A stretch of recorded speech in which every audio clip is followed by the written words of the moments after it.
मंडळी असं मस्तपैकी सूर्यदेव बाहेर निघालेले होते आणि दर्शन असं मस्त सूर्यदेवाचा केला.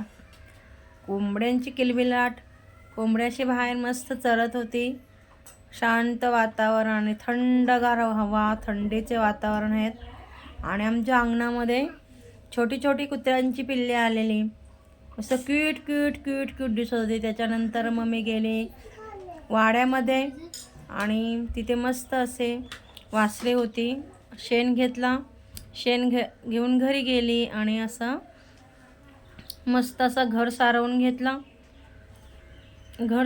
घेतलं मस्तपैकी असं. त्याच्यानंतर गेलो मी काजूच्या बागेमध्ये घेऊन असं मस्त असं हिरवागार काजू झालेला आणि त्याच्यावरती असा छानसा मोहर आलेला. मंडळी चला तर बाय बाय.